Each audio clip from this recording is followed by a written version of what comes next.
Hi, my name is Claire Barton, and I'm here to introduce my novel, The Rescue Squad. Lucas has been saving humans from his angelic world since time began without a problem. He's part of a team of rescuers, but somehow the machine which can predict any outcome and takes the guesswork out of rescue begins to fail. Once that starts, he needs to seek help from Angel of Death, Lucy, who hates that title, to stop the descendant of one of his earlier rescues from ending humanity itself. Lucas and Lucy must work together in unexpected ways to solve it, but this has unintended consequences for both of them. Humanity gets very close to disaster, and survivors must also work together in ways that restore the machine to functionality. Lucas and Lucy both have to face that what was once effective might no longer work. The book came into my head after a dream about a train. That same dream is in the novel. Chapter 3, The Train Crash That Wasn't. As we've seen before, many lives can be intertwined.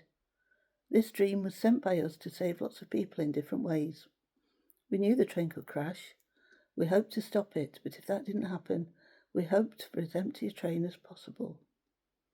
You may ask how in the perfect universe you're all taught about. It's not true, by the way, look around you. A train crash could happen that wasn't designed to kill only those whose numbers are up.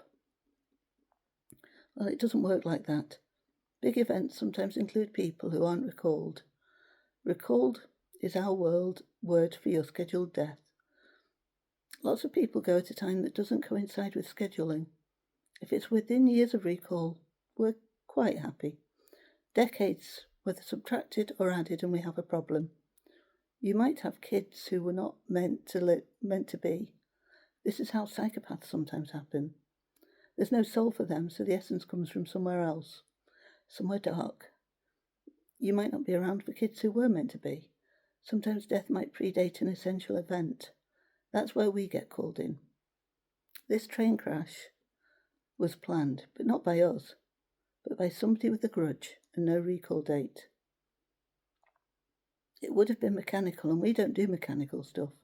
So we sent out a dream hoop to everyone due on the train and a few others connected to the journey.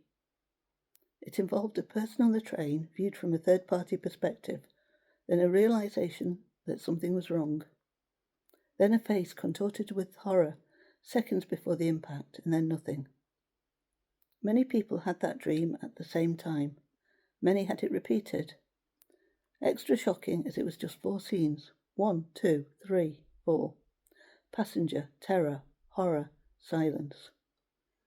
The train in the end was almost empty. The company mechanic, on some instinct, of course he had the dream 4 times, we were planning an extra. But he got the message. He did a check and he found the fault. The train made its journey, although a low speed limit was placed on it just in case, and it arrived late, but safely. A few months later, I caught a train to a book festival, and I remembered the dream. The train was slow due to flooding on the line. The next day, I started writing. So how do you write from the point of view of a guardian angel? You envisage scenarios of people he's saved, but at first they were distant. Most didn't even have names. Lucas uses a machine, an afterlife predictor of reactions, to help him until it no longer works, and he actually has to interact. He sees the best and worst of us, and has to give up his rose-tinted view of humanity. He'll exchange it for a peach-tinted one. It's just who he is. And how do you write an angel of death? Sorry, Lucy. With sass and attitude. My inspiration is right here.